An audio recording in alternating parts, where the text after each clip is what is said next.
Well, good afternoon. I'm Scott Sagan from the Center for International Security and Cooperation at Stanford University. Welcome to this panel on the crises in South Asia.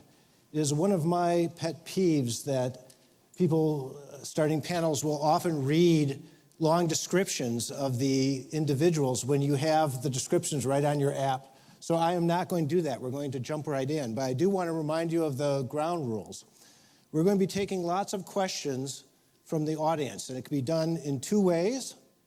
We're going to open up the app so that you can start sending the questions in soon after we begin the conversation, not right towards the end, as was done earlier. So send them in via the app.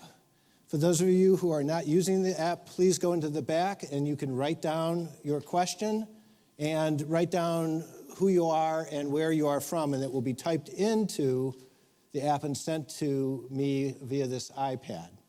I do want to remind people writing questions, please do not make long statements, but ask a question, and it will not count if you make a long statement and then write, "Aren't I right?" at the end. That does not count. Don't you agree? Wouldn't you agree? So we have a really wonderful panel with us today. Vipin Narang from MIT, Aparna Pandey from Hudson, and Saima Sayal, who's come all the way from Islamabad via Colombo to be with us today. I'm going to start with a set of questions to each of them, and start with you, Vipin. This time is the first time outside of a major war, first time since 1971, that the Indian government has ordered the Air Force to strike targets inside of Pakistan. How do you explain this decision?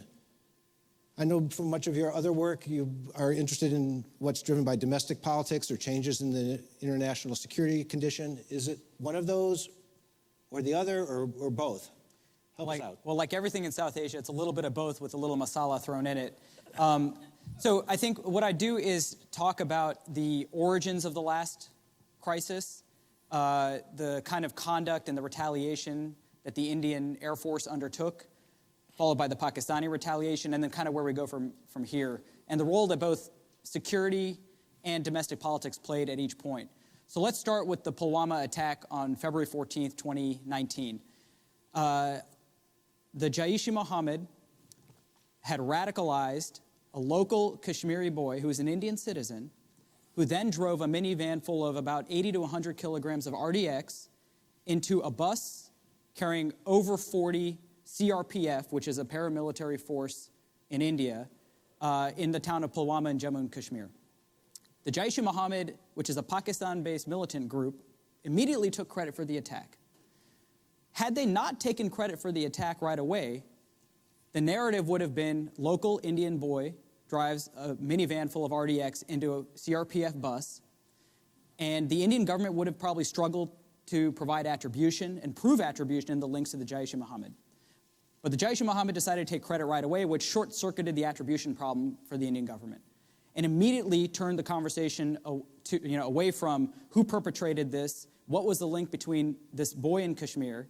So this is a domestic political issue for India. The fact that you have an Indian citizen who is radicalized enough and susceptible enough to drive a minivan laden with explosives into a security force bus, into how do we respond to a Pakistan-based attack on our soil. The Jaish-e-Mohammed, for its part, so this is the international security problem for India, this is not the first time the Jaish-e-Mohammed or its sister organization, the Lashkar-e-Taiba, had perpetrated attacks on Indian soil or against security forces in Jammu and Kashmir. So the attack was not against civilians, which has been the hallmark in the past. Jaish-e-Mohammed in 2001 touched off a serious crisis between India and Pakistan by attacking the parliament in Delhi. Lashkar-e-Taiba attacked Bombay in 2008. Those were attacks on civilians or civilian politicians. This was an attack on security personnel. So after the attack, now that the Jaish-e-Mohammed had taken credit for it, right, but the narrative about how this involved radicalization and susceptibility of an Indian citizen shouldn't be lost in this. Then the question immediately turned in India to, well, how do we respond to this? Prime Minister Modi, over the years, has tied his own hands domestically by saying he's going to give what he calls a befitting response to any sort of attack based in Pakistan or perpetrated from Pakistan. In 2016, after the Uri attack, India, about 17 CRPF personnel died after a hand grenade was tossed across the line of control. And India responded with what Modi called, and the Indian government called, the so-called surgical strikes, an insertion of special forces about 500 meters across the line of control and destroyed a couple of buildings. So this time, the casualty count was higher. It was not an attack on civilians, but this was the deadliest attack on J&K soil in over a quarter century. And so Modi started ratcheting up the rhetoric and tying his own hands about how this response had to be bigger. And so then the question became, how would India respond? It needed to reestablish deterrence with Pakistan. And that's the international security perspective on this, or the aim of the retaliation. How do you ratchet up the costs for Pakistan sponsoring terrorism on or militancy on Indian soil? So then about 11 days later, on February 26th, the Indian Air Force struck what it claimed were Jaish-e-Mohammed buildings, not in POK, in Pakistan-occupied Kashmir, but in Khyber Pakhtunkhwa, on mainland Pakistani soil. And as Scott mentioned, this was the first time since the 1971 war, so in about half a century, that India had used air power on a mainland Pakistani target. Now, it was a hillside. It was away from an urban center. There has been a lot of debate about several things. One, did the Indian Air Force cross the line of control? So that's a red line in the past that the Indian governments have restrained themselves in crossing and restricted themselves from crossing, both in the Kargil War and since then. It's unclear whether the Mirages that fired the spice weapons crossed the line of control. In a lot of ways, I think it doesn't matter. The point was that they put ordnance on Pakistani soil. Then there's the question, did the IAF hit the structures they wanted to? Again, huge debate. The narrative has gotten ahead of the Indian Air Force, and there was a Reuters report using open source intelligence that suggested the Indian Air Force didn't hit the structures or destroy the structures. The Indian Air Force has been on its back foot, claims it did penetrate using Spice 2000 penetrators with small explosive warheads, and so you wouldn't expect to bring the buildings down. And so the debate rages on. Again, in the broader scheme, I don't think it matters much. The Indians showed that they were willing to put ordnance on Pakistani mainland territory. And the point from the Indian government was, next time it may not be KPK, it may be Punjab. It may be elsewhere in Rump, Pakistan. And the attempt to raise the costs, I think, was the point and the message that Modi wanted to send to the Pakistanis. And he had said this over the course of those 10 days. Right? The response this time had to be more than it was in the past. And so he's committing himself to keep ratcheting up the ante going forward.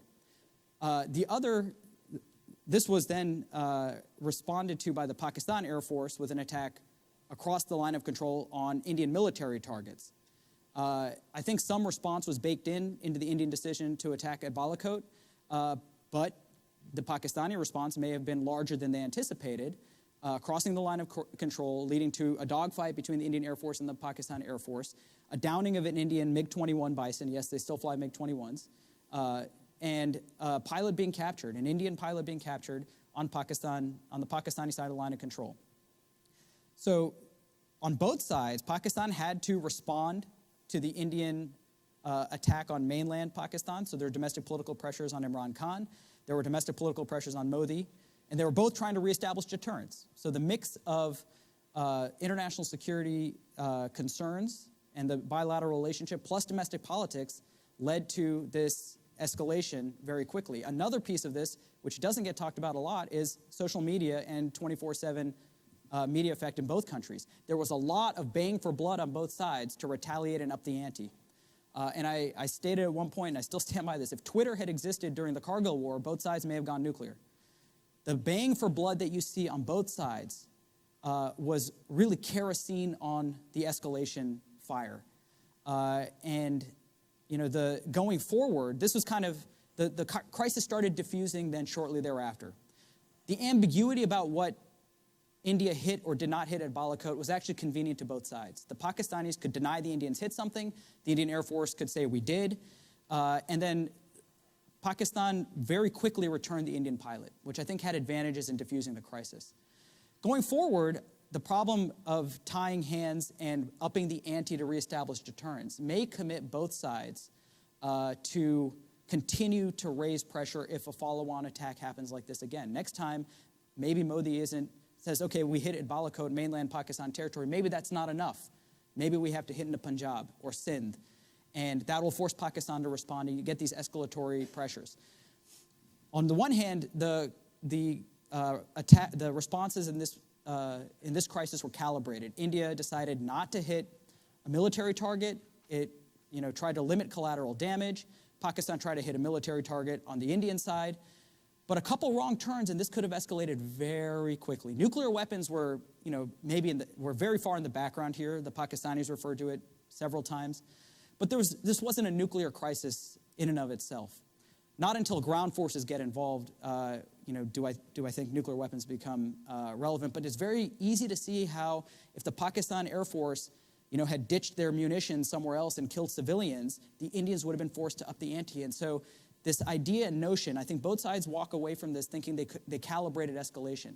And I really worry that's the wrong lesson to take away from this. Because the next time around, a couple wrong turns, and you could very quickly see how this could have ramped up into a ground escalation. Before I ask you to respond, I wonder if I could ask you a separate question to get a different issue onto the table. You've written about both Indian and Pakistani foreign policy decision-making, but also always with one eye about how the United States is responding. Can you tell us what, if any, influence the United States government had on the current crisis? Good afternoon. Thank you. Scott, the short answer to your question would be that the United States did not have the kind of influence that those who want a greater American involvement in South Asia would have liked. It was less than in past India-Pakistan crisis.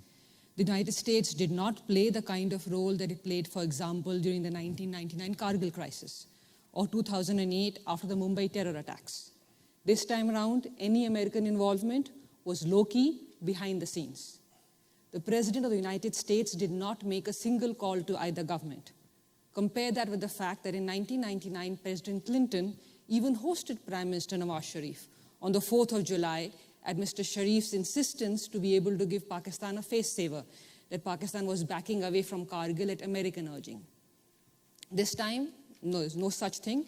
And very frankly, it probably worked out all right because the crisis did de-escalate. There seems to be a greater understanding in Washington of how Pakistan uses the nuclear threat to be able to get away with its constant exercise of a sub-conventional warfare option against India in the form of terrorism. Pakistan has sought parity with India since independence, unable to be India's equal in conventional military terms, size of economy, or any other factor. Nuclear arena is the only area where Pakistan does have parity.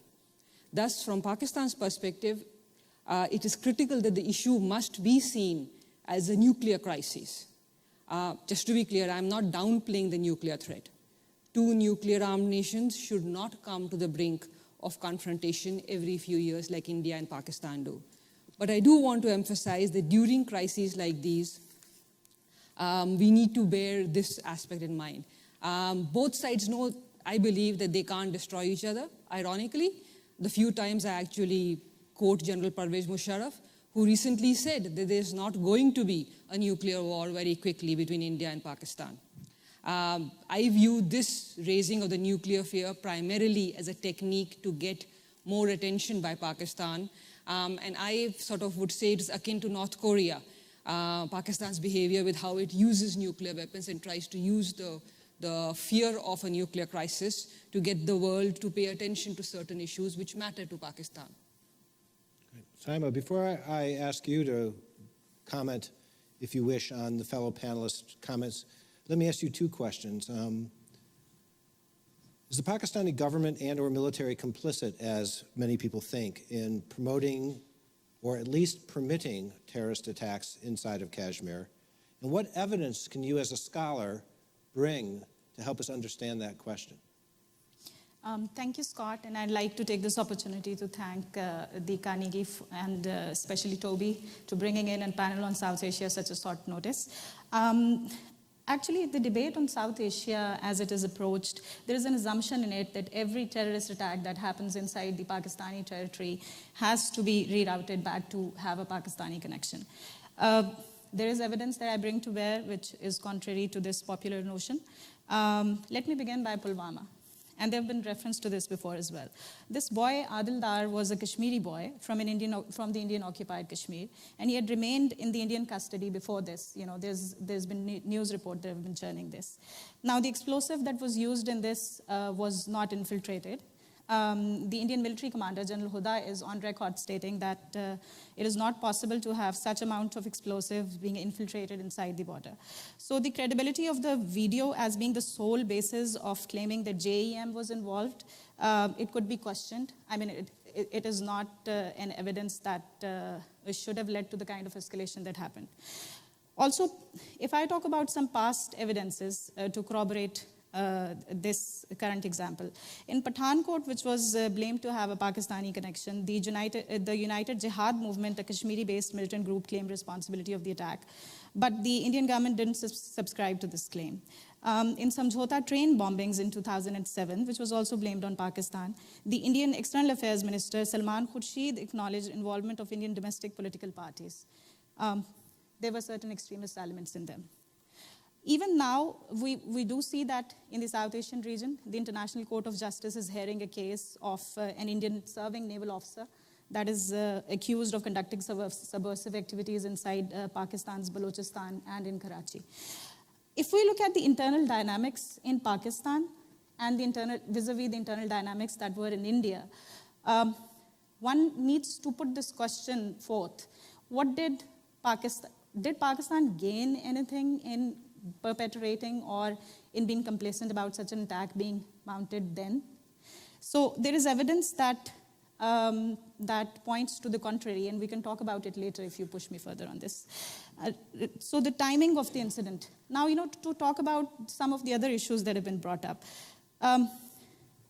There was a short-circuiting of the conversation, and let me say that Steve Biggin had a very interesting point in the last session when he says that, we sometimes jump to conclusions. And I think, in the South Asian case, also, there's been this jumping the gun of Pakistan escalating to the nuclear level, and there have been references to it in this session as well.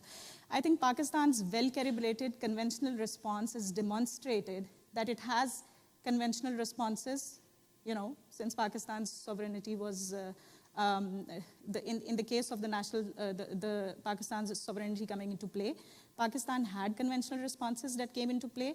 They were valid, and the deterrence was established through them. So I'd also like to talk about the splinter groups that the organizations have. We know that through Al-Qaeda and the other organizations that they have various franchises and groups and might not be operating in a unitary fashion. Let's not assume that it's only there for one side, and in the South Asian region, the evidence would bear a different kind of story. So in the South Asian region as well, let's assume that there is some, that there should be at least some stopgap arrangement into leading to the escalation when the issues of when a terrorist incident happens on one side, rather than jumping the gun, attributing it to the other side, which then leads to an escalation. Also, talking about the calibrated responses, I do feel that in this case, Pakistan has played very responsibly. Imran Khan has shown a lot of statesmanship, and his gesture of giving the Indian pilot back just the next day was something that has had positive vibes in the international community within India and otherwise as well. And it did give a face saving to India to, sort of climb down from the escalation ladder. Talking about the parity at the conventional level and, relating it to the context of Pakistan using nuclear, I think this Pulwama incident has aptly demonstrated the conventional deterrence that has been built into Pakistan's defense, and it should not be undermined. Thank you. I wanted to remind the audience that the submitting questions is active, so please start doing so on your app or handwriting in the back and giving it to them with your name and affiliation attached to the question. So I want to continue with you because we've heard from Vipin that social media may have played a potential escalatory role, and there's often concern from Americans and others looking at Pakistan that the Pakistani military sometimes can put pressure on the prime minister to make certain decisions. Can you help explain your views on why the prime minister returned the pilot? Because that was an unusual gesture and a welcomed one, but one that I frankly did not anticipate. You see, since the Imran Khan's government came into power, it has taken a very different approach than the usual one in approaching towards India. His first statement was, if India takes one step towards peace, we'll take two. And then the timing was such that Modi was entering into an election fervor. India is a popular domestic agenda. Pakistan is a domestic popular agenda in terms of Indian elections. But we still find that notion of peace being reiterated as through the various, beginning in August 2018 onwards up till now. Let me talk about some of the incidents as they unfolded. So close to September, there was this a meeting that was planned between the foreign secretaries on both sides. But just before the United Nations General Assembly session, it was called off, talking about Burhan Wani and some postal stamps that came out. But the postal stamps by Burhan Wani had been there for a long time by then. It was just being used as, a ploy to call off the talks, because at the General Assembly, in the previous session, the Indian side had been bringing up Pakistan-sponsored terrorism as one of the main reasons. But when it came to 2018, there was a United Nations Human Rights Commission report that was talking about the atrocities that the Indian armed forces are doing within the Kashmiri territory. So, just to use it as a tactic to shift the debate into a separate direction, I'd see it. But the Pakistani premier, even then, after that, went on with his peace gesture. So the Kartarpur corridor was still opened for the Sikh Yatris to, to come into Pakistan. Although these gestures were, unilateral. They were not reciprocated from the other side. But there is this understanding within Pakistan that whenever there is, the elections, there is an upcoming election in India, it is very difficult for India to give peace overtures to Pakistan. So, so if we were to talk about then this current incident, Pulwama, Imran Khan, in looking back into all the history and then talking about how he acted in the current crisis, was actually taking on the same policy as he has initially been stating towards India. And hence, the returning of the Indian pilot should be seen as one gesture that gave the face saving to India to sort of de-escalate the crisis. Because Pakistan was able to show the evidence of the MiG-21 being downed within Pakistan's territory, the pilot being in this custody, and just in the notion of restoring peace in the region, I'd like to see it in that. Okay, let me follow up with one last question, then we'll move our way back across the panel.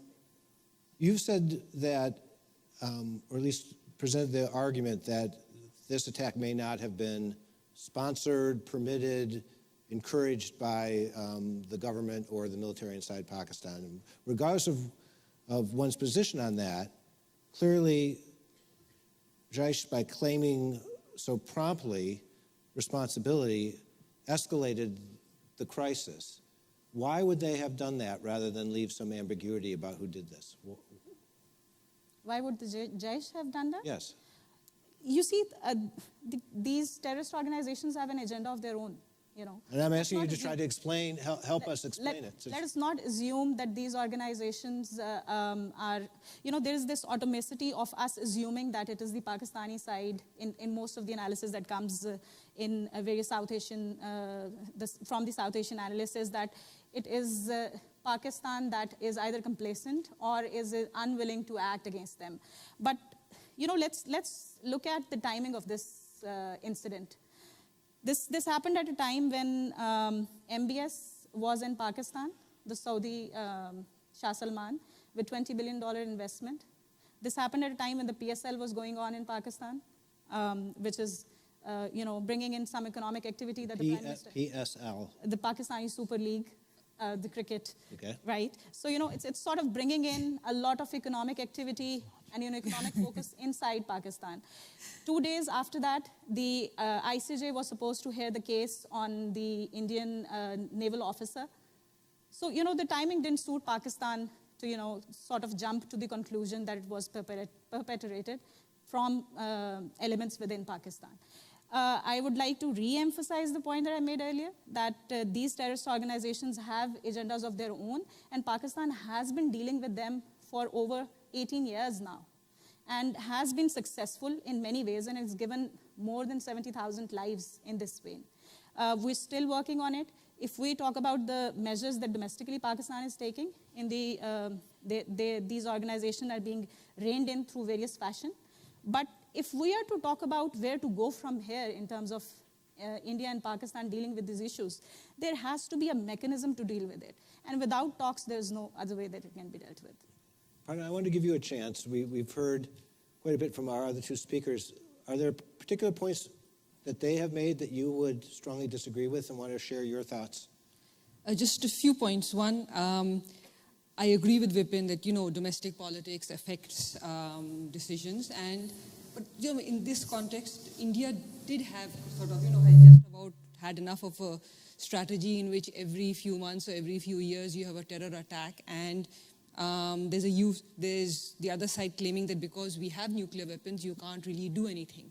And so in some ways, this was India's way of showing that there can be an Indian response to a terror attack which will still stay below a threshold.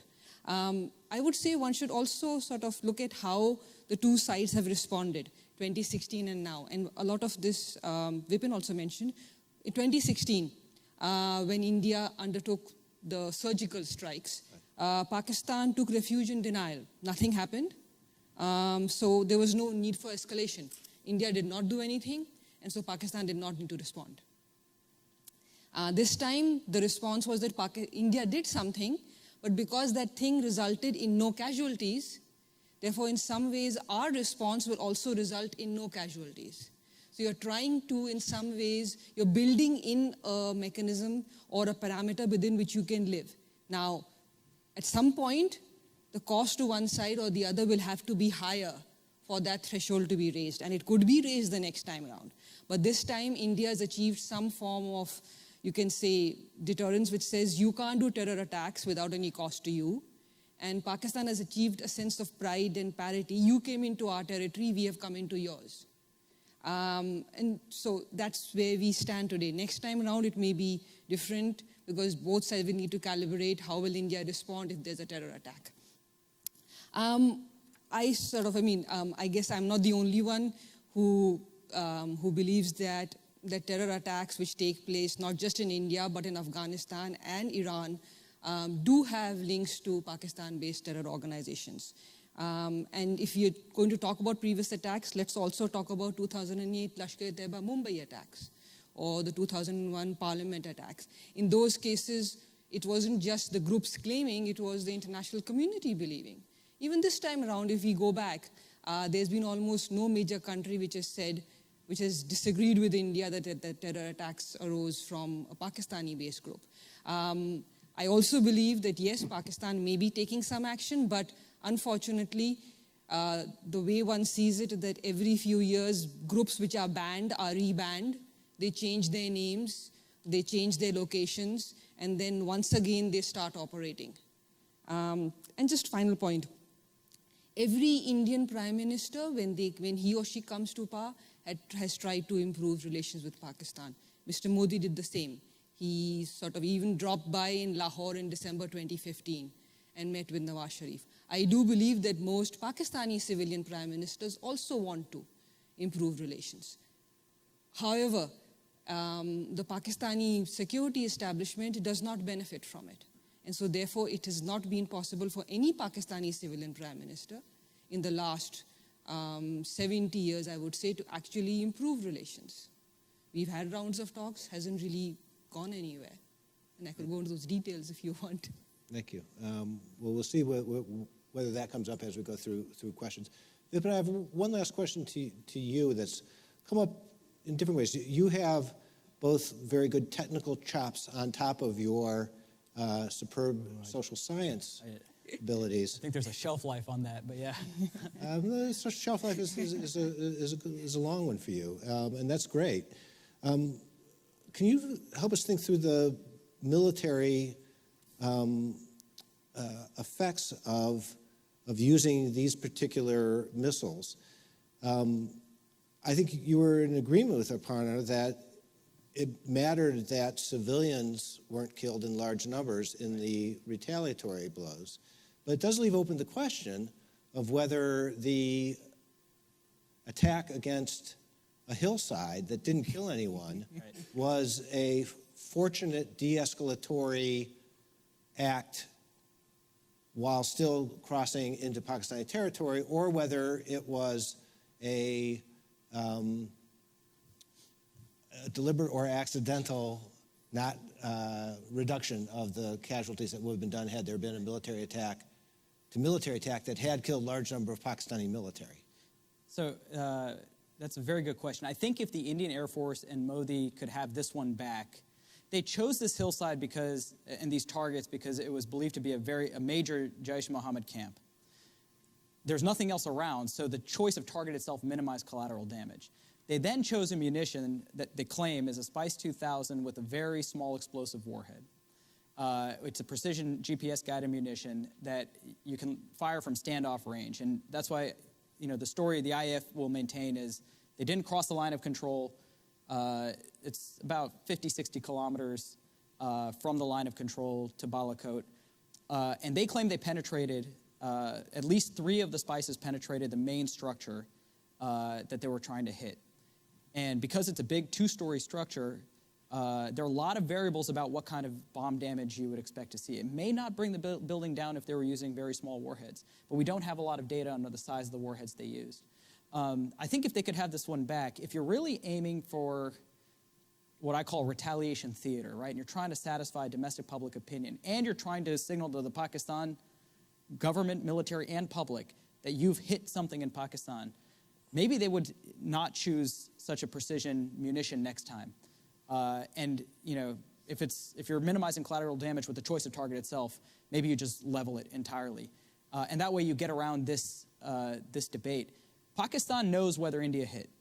India may be uncertain. Remember, the Indian Air Force has not done a bomb damage assessment in the era of wasnt, probably ever, on Pakistan territory. It may not know if it hit. It may not know what the effects are because you may need ground level, pictures to see how much you blew out of the building. So there's a lot of uncertainty, but that uncertainty may have been de-escalatory in this particular instance because the Indian Air Force can say we hit, and the Pakistanis can say, look, the buildings are still there. And there is this nettling question, okay, why aren't the Pakistanis allowing journalists, the Reuters journalists keep trying to climb the hill to see the structures? Well, that may not prove anything either way, right? If it hit, they don't want you to see it. If it did, remember, this is supposedly a Jaish camp. You may not want reporters sniffing around anyway. So the fact they're not letting reporters in isn't necessarily dispositive. But the Pakistanis know, and the Indians probably have a better assessment now about whether they hit. But going forward, it does raise this question about, because of this narrative, if there is another attack and India decides to respond, will they choose a precision-guided, calibrated munition as opposed to saying, look, we need to show that we can bring something down? And that concerns me. And I think the broader lesson that I was talking about, the concern I have is that both countries walk away thinking that they both got their punches in and the punches were calibrated and they could walk away from it. And they were able to manage escalation. But a couple of incidents here or there, or a wrong turn or a munition that hit something accidentally, and we're in a very different world. And I think going forward that I'm not comforted by this episode and the fact that it de-escalated so quickly, because the next time the pressure to raise the ante for domestic political and strategic purposes, Aparna's right, this is designed to raise the ante and reestablish deterrence on both sides. As you get this escalation pressure each time raising the ante, a lot of things can go wrong. I would just note that theoretically or systematically, you could imagine, we normally talk about a military target and a civilian target, or military target and collateral damage to civilians. But in this situation, you've got 3 different categories: a terrorist camp that you're trying to hit, a military target that you may or may not want to hit, and civilian damage that's collateral damage. So it's a different categorization that the laws of armed conflict and our conceptual framework has a hard time thinking about with respect to escalation control. So I think it's very important. Can I pick up on something Simon said? Absolutely. there's a vexing question for me, and I don't have a good answer, which is why did the Jaish take credit right away? The counterfactual is if the Jaish had not taken credit, India would be litigating and trying to prove the link between Dar and the Jaish. And whether they could provide the standard of proof that would have justified retaliating the way they did is an open question. And this leads to this concern, what is the dynamic between Jaish and other militant groups, Jaish and the Pakistan establishment, that they decided that that it was okay for them to take credit, and they knew what the result would be after Uri. Is there an outbidding mechanism or competition with the Lashkar-e-Taiba for recruiting? I mean, getting to these kinds of dynamics may suggest that this may be just the beginning if, as you suggested, some of these groups are getting out of control. And if there is a competition between them and they're competing for recruits and who can hit India harder, then this is far from over. Saima and Aparna, do you have comments on that last comment?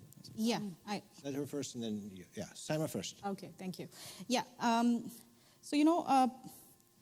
Jaish has been claimed responsibility for the terrorist attack that happened on General Musharraf in 2003. Mm-hmm. The Pakistani government is reining in on these terrorists right now. So there are certain. The state is trying in its own way to rein into them, which can then lead to grievances within the group to sort of bring in another crisis and bring the spotlight back on Pakistan.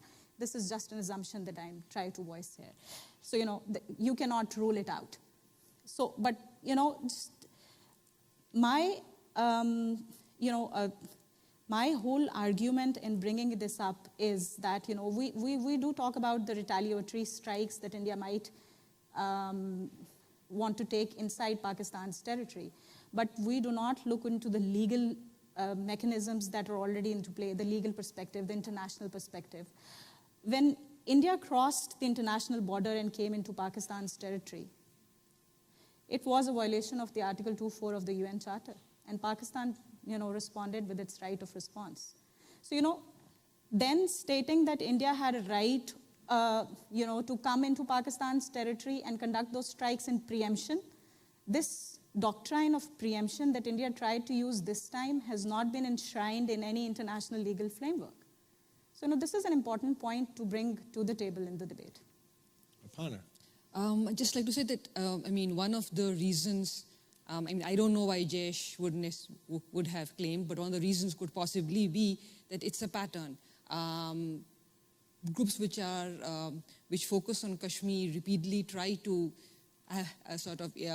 indulge in a terror attack in India to make the Kashmir issue come into prominence, especially at a time when it is not in prominence. It is not being discussed at most groupings in the world. The UN General Assembly does not pass resolutions. The only organization which talks about it once in a while is the OIC. And so when something like this happens, it brings Kashmir to the forefront. And because of the nuclear situation in the subcontinent, it ensures that there will not be war, but there will be a crisis, enough to get the world to pay attention to an issue like this. That's what I would say. Okay. Let me turn to the questions from the audience now. And we have, to start out, a trio of senior distinguished people with John Wolfsall, Michael Crapon, and Wynn Bowen, all asking about U.S. involvement. Are all of you sure, as Aparna stated, that there was no U.S. direct contact post-Pulwana? If the U.S. didn't do that, were there other third parties involved trying to play brokers to avoid escalation? And what lessons should we learn from what happened if the U.S. wasn't involved? So two things on that. One, I do think that, so there was a phone call between John Bolton and Indian National Security Advisor Ajit Doval, and it was markedly different from previous NSA to NSA conversations. And it is possible that the Indians, and Doval in particular, Bolton said something about India and the right to self-defense, and that being interpreted as a green light for India to expand its target set beyond POK, which was, this was as we talked about, the first time in almost half a century that India has decided to do that. It was crossing at least one of the lines that India had restricted itself and restrained itself from crossing in the past. So it's not that the U.S. wasn't involved, but it may also be that the language we used at the official level, and there are a lot of talks we don't know about, so we don't know what the calls between Pompeo and Sushma Swaraj were, but at least this particular readout, it's believed in Delhi at least that this was a tacit green light for India to retaliate the way it did. And so we should be aware of that, I think. The second thing is, it's interesting, and I compared this to the 1990 compound crisis with Kashmir, when then Deputy National Security Advisor Bob Gates went from capital to capital to try to defuse the crisis. Flew out and negotiated directly. Yeah, exactly. And part of the effort was putting high-profile American officials on the ground as a deterrent to conflict breaking out. It's a sign of the times that it was MBS this time. He went from, Pakistan to Delhi, and while he was in the region, I have to think that both sides said, look, we can't risk escalation while, MBS is here. And it's not the U.S. now who's the primary deterrent to escalation. It's Saudi Arabia or China, Chinese officials. And so, it's a question whether we want to get involved more. And in this particular case, the involvement we did have, particularly the NSA to NSA call, I think the Indians did read that as a tacit green light to expand its target set. Other comments? Yeah. Aparna and then... There was no large U.S. involvement. I wouldn't say there were no discussions. The two NSA spoke. I'm sure other officials spoke as well, but they tried to keep it backroom. And I think one of the reasons could be that in past crises, whenever something is happening, may happen, has the potential to happen, the United States would come in and basically ask both sides to calm down. Right. And so in some ways, some people could have perceived it as the person who is sort of the aggressor is getting away with what's happening. So let's just sort of maybe ask the two of them to behave like responsible people and not come in at the beginning, but talk to them behind doors and see what happens. Next time around, the Americans may decide to come in with a bigger foot. But I guess this time they decided to see what happens if they do not come in and sit on top of both countries and sort of force them to talk or force them to have a discussion or back down. Simon? Yeah. If I could push back on one of the earlier points on Kashmir, I do feel that irrespective of whether the attack happened or not, Kashmir was already in the limelight. There have been statements by the EU Human Rights Commission. There have been statements. There has been a whole report that has been brought out under the Moody's regime. The atrocities that are happening inside Kashmir have spiked. And hence you cannot play it down and just link it with the current context. Now, coming to the question that has been posed here, there was this sort of initially in how the crisis evolved. There was this pat in the back by the readout that came from the Indian MEA of John Bolton's statement, which said that India has a right of self-defense, which is sort of translated into escalating the crisis from the Indian side, sort of giving it that incentive to go beyond within Pakistan's settled territory and conduct this attack. So, which is disturbing as well, which is in opposition to what has been the US position in the earlier crisis. So I do see that it has evolved over the period of time in a way that it is not as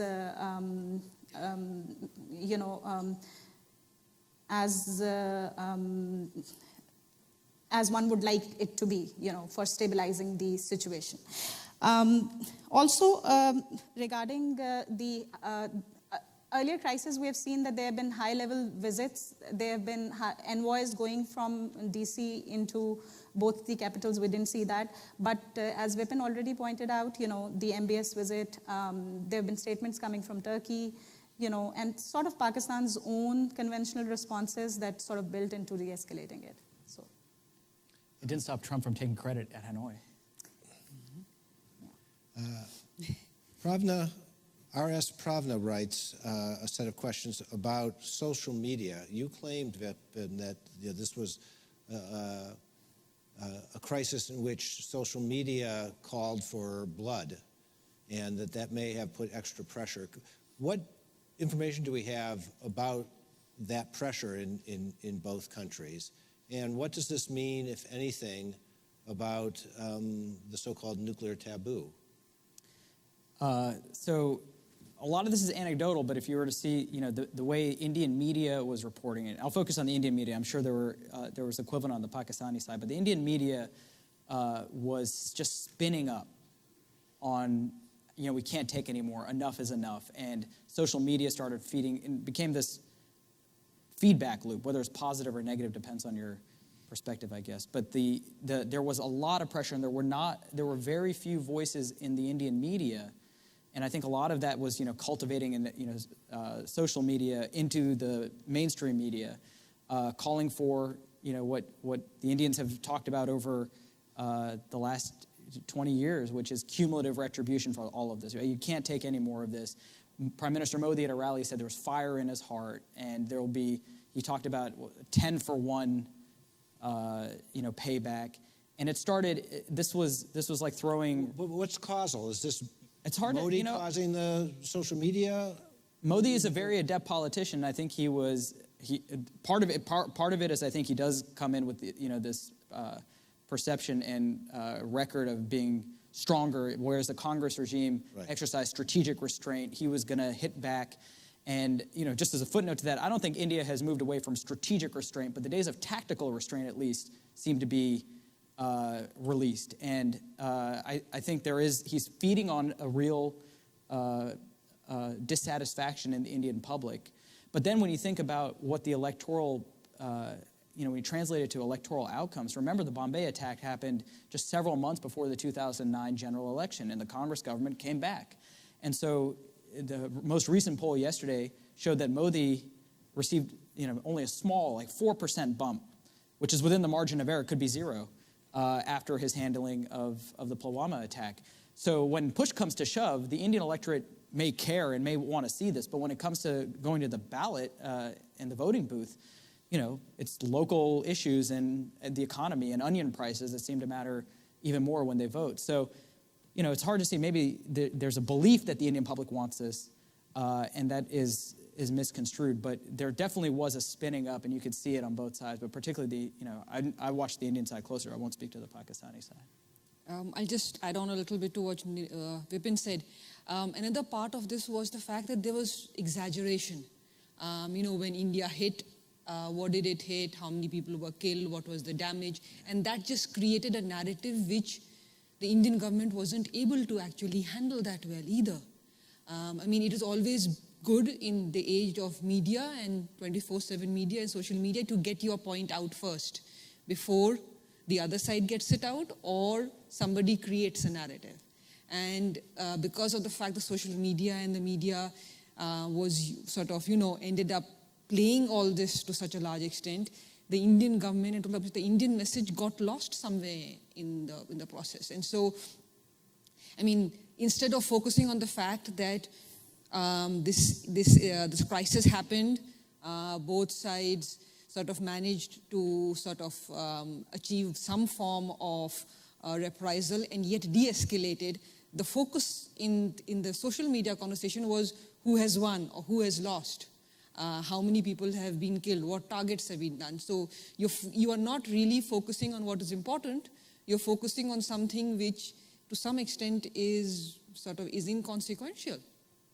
And the misinformation on this casualty point is really important because it got out there 600, and it's like, where's that number coming from? Then it became 300 with a leak from the NTRO in India, a number of cell phones and SIM cards that picked up. But maybe it's a burner factory. You have no idea. Unless you're kicking down doors, you don't know what the casualty count is. And so the Indian Air Force and the military were very careful not to put numbers on this. But the politicians and social media and all the misinformation, and now you have politicians on the campaign trail using figures that there's no way to verify. And all of that is not helpful in terms of crisis management. Saima, you had a point you wanted to make. Yeah, in 2016, when India claimed that it had conducted the so-called surgical strikes within Pakistan, there was this, since Pakistan denied the strikes, India could, go away with the narrative that it wanted to propagate. And that was it. And that also fed into a decision to move beyond the red lines that were determined last times. But irrespective of that fact, this time, when India claimed to have hit 300 JEM members inside the Pakistani territory. The Indian media did push back on that, but I could clearly see a difference, when the Indian pilot that was downed in the MiG, when he was returned before that, and the jingoism rising right after when he was returned by Pakistan, that we should not take it from Pakistan, we should escalate, we should go back. But there is this domestic politics playing into this. I was reading just yesterday that the Indian Election Commission has asked the political parties not to use the pictures of defense personnel for their campaigns. So you cannot deny that element which has played into this. Let me just note, from some limited research that Ben Valentino and I have done, suggests that there's very little sense in the Indian public, as there is not in the American public, that a nuclear taboo exists, that the Indian public as well as the American public is willing to use nuclear weapons, even with large consequences. I don't think that's due to social media effects, however, because the evidence, at least on the U.S. side, I don't think we have the demographics well enough on the Indian side, are that older people are actually more willing than younger people to use nuclear weapons. That says something about retribution and the beliefs of individuals, not where they get their media from. Although I think this whole question about the impact of social media on potential escalation and misinformation, since misinformation is part of the story here, is a really important one. Back to your questions. Vivian Haggerty and Salma Shaheen asked similar questions about other parties. Do we have any evidence that China was involved somehow in trying to de-escalate? And what do we know about the role of Israel, if any role, in their encouragement or discouragement of responses?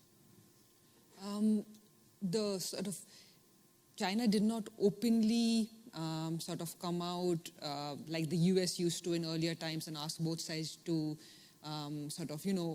refrain. However, Chinese statement when it was part of the UN Security Council was basically that both sides should de-escalate, but there should be action against terror groups. A subsequent statement of China did talk about the need for de-escalation and refer to terrorism without any specific reference to a country. In some ways, giving Pakistan a face saver. Israel did not openly come out. I mean, there was no open statement. There were phone conversations between Israeli head of government and Prime Minister Modi, but there was no direct. I'm not talking about social media and what people say on social media. I'm saying direct conversations. Though the Indian media did play up the fact that it was an Israeli Spice 2000, which was used. We don't have 2000. It keeps changing, but yes, Spice 2000. But any comment? Yeah, there's not been much public information on that, as we know it, of the Israeli side weighing in, apart from them seeing India as a market for new weapons that they can sell after the Spice 2000. But as far as China is concerned, we do know that China has enmities and interests within Pakistan, which are increasing because of CPAC. But how much of it can it weigh in India on de-escalation is an open question. A number of people, including Catherine Schultz and Mark Goodman, want us to turn to the future. What lessons should we learn from this experience? Should it make us more confident that crises won't escalate, or less confident? And what specifically could we do to encourage third parties, the United States or others, to try to be more involved to help de-escalation? Thoughts on lessons learned? Let me start with you. Yeah, the big lesson for me is not that escalation can be managed easily here. The pressure, as I've said before, now to raise the ante, right? This becomes almost unfalsifiable. We're raising the ante to deter future attacks. If there's a future attack, that means the previous amount of punishment wasn't enough, so we need to keep ratcheting it up. And then Pakistan will respond. And once you start getting in close engagements between the IAF and the PAF, things can go bad. And you're dropping munitions, where civilian populations, may be, you're ditching munitions if you're engaging other forces. And so it's very easy to have seen how one small perturbation in this crisis alone could have resulted in India saying, okay, now we're going to mobilize ground forces. And once you start doing that, all bets are off. And so for me, the big lesson is there is a real strategic problem for India, which is how do you deal with cross-border terrorism, militancy that is emanating from Pakistan, with or without radicalization of your own population, both of which are problems. But how do you respond to this? In the UPA regime, even after Bombay, they said the only thing that can bring India's long-term rise down is a war with Pakistan. And so they exercised, strategic and tactical restraint. The Modi government and the BJP have, said, look, those days are over. It's true, you don't want a war with Pakistan. And I think Modi's objective when he laid out when he seeking retaliatory options from the military was, okay, I want to hit back hard, but I don't want to start a war, right? But the problem is once you say, I want to hit back hard enough to deter future punishment, or to deter future terrorism, you don't know where it's going to end up sometimes. And so this dynamic to have to do more and releasing the restraints on tactical restraint may have an impact on their ability to maintain broader strategic restraint. I agree with almost everything we've been said, but I just want to add a little bit in here. I'd say, normally when we look at countries which have a rivalry, which are nuclear powers, we talk about deterrence and the fact that since both have nuclear weapons, there should be some form of deterrence which should apply. And I'd say there's a problem here because traditional deterrence does not work here. Most nuclear weapon powers see their weapons of mass destruction as a means of maintaining the status quo. And a deterrent against bad behavior by the enemy. So India's nuclear program is not born out of regional rivalry, but the argument that either there should be global non-proliferation, or if others have nuclear weapons, India has a right to have nuclear weapons. Pakistan's nuclear weapon is purely India-centric. It is about a contention and a competition with India. And so Pakistan's nuclear weapons program continues, and it keeps building the nuclear program so as to have a parity. So I guess the thought I'd like to leave people with is a state that derives its legitimacy from contention with another is unlikely to be coerced, compelled, or deterred in the same way as nations that can imagine themselves without competing with others, and which view nuclear weapons purely as deterrence. Interesting. Saima, Yeah, several lessons for me to take away from what I've heard from my co-panelists and some of my own that I'd like to share. Firstly, I'd say that I see this automaticity of attribution as a very dangerous trend that leads into escalation. Secondly, I feel that there is no substitute to dialogue. If India is really serious about resolving the issues, then India and Pakistan need to sit together and resolve them. And conflict management and third parties can help till a certain time, unless both parties are willing to sit together and talk about issues. Let me give an example of the Mumbai crisis.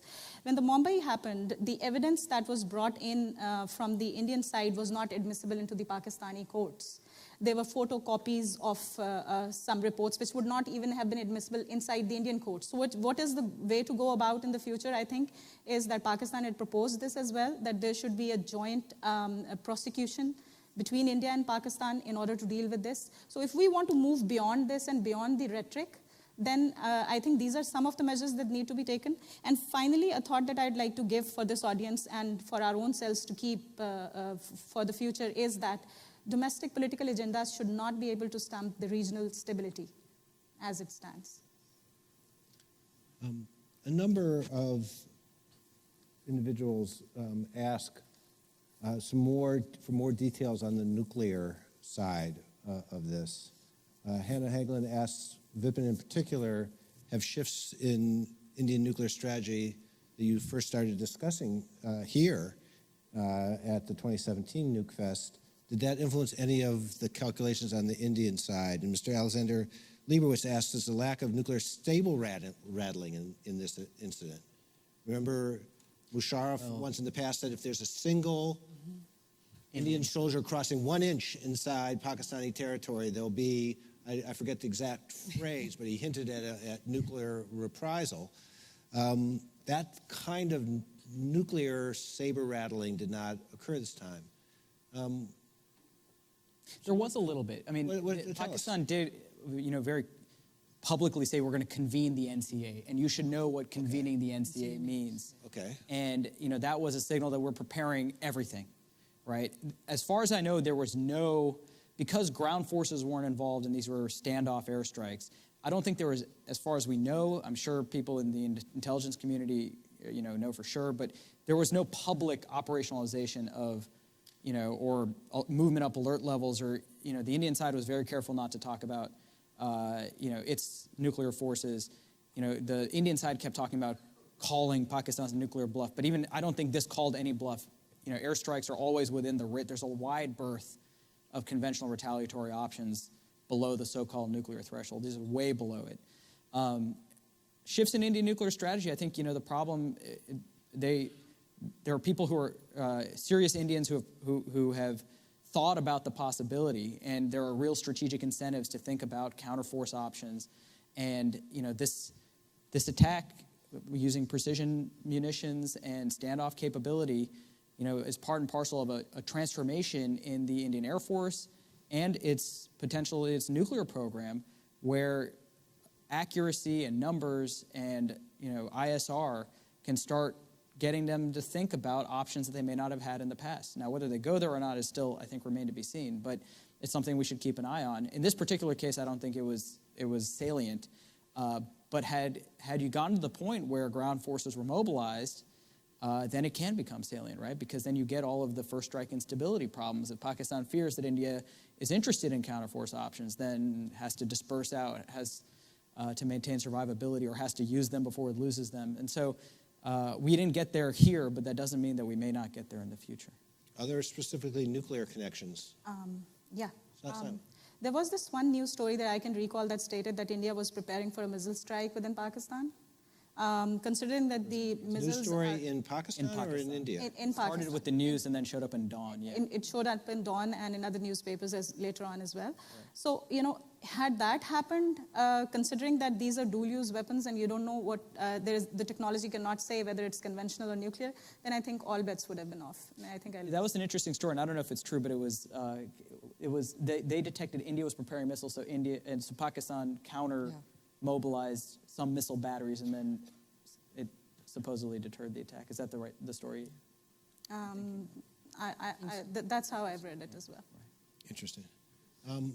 I want to give each of you, before we applaud your performance and thank you for your work, a chance to give a shout out to any others for whom the audience should be paying attention to their work and their writings on this subject. So I, for example, think Asfandyar Mir is a new voice writing in the monkey cage, who's doing really excellent work starting in this area in recent. So I wanted to give a shout out to Asfandyar Mir. Could each of you identify one or two people that you say, oh, there's some really interesting new work, this audience should be paying attention to his or her writings? Just today I read a piece, Arzan Tarapur has a piece in War on the Rocks, actually on this issue about what can India do next? So if escalation takes place, what would India's options be? He sort of puts forward what he thinks are the possibilities that can happen and what can possibly go wrong. I think Arzan would be a great voice for people to read. Musharraf Zaidi has written a very interesting piece for Washington Post, in which he talks about the dangers of escalation and rhetoric being played. So I think that was a really interesting way of looking at the issue.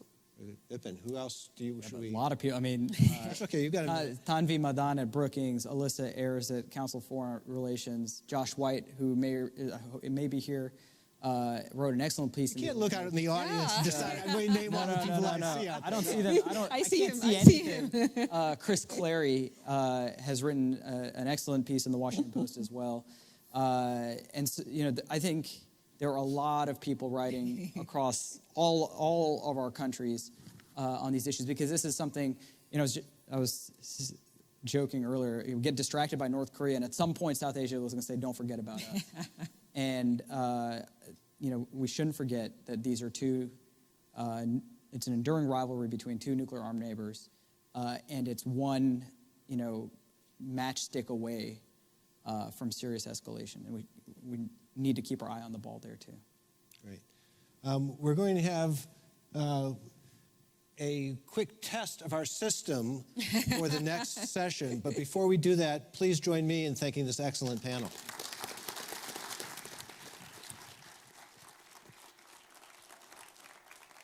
So, as you know, we have live polling scheduled for tomorrow, and we want to make sure we get the functionality right. And so we're going to do a quick test session to conclude, a quick test question to conclude this session. So if you go to the session that we're in, Nuclear Crises in South Asia, and you go to the interactive session button from which you are asking the questions, now in the voting tab, which is on the left.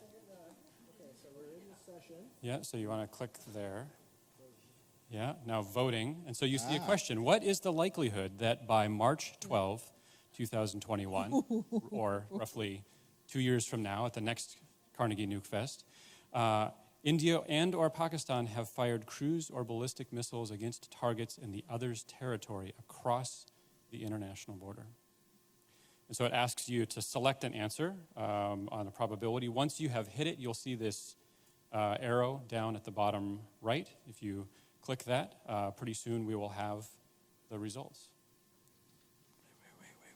Wait. Michael Crapon asks, will there be another Nuke Fest? Depends on the answer to this question. That's right. Yeah. Not clicking. So once you highlight an answer, it should give you the arrow on the bottom right. All right. Did everybody get it? So you should also see the results then coming up on your phone as you do it. Okay? Good? All right. So it looks like the answer that appears to be winning right now, which I'm pleased is less than 10%, which I think is the right answer. Really? Yeah. You're optimistic. It's a test, John. It's a test. Well, actually, we cannot, once it says the voting is off, it's been disabled, so we can't see it. They've cut off the voting. So we don't know whether you're telling the truth here about what the answer said. Are you saying that Carnegie is fake news? Possibly. No, it would be really interesting not just to know which of those ranges won. Yep. So here are the results. What the range is, because although 0 to 10 had a slightly larger number, Yep. Whoa. that the average actually would be significantly higher Yes. than that, and the mean would be significantly higher. So the 21 to 30% vote got pretty large numbers compared, and everyone, including 91 to 100, had. I'm always the outlier. Wow. Yeah, that's. Vipin, was that you, 91 to 100? So I was 21 to 30. I would interpret 1 and these 3. results a little less, in a slightly less rosy manner than saying that 0 to 10 won, because lots of other people thought otherwise. Mass was, the majority is higher. Majority is significantly higher. All right. Thank you for indulging us. I appreciate it. Thank you. Always a professor. That was great.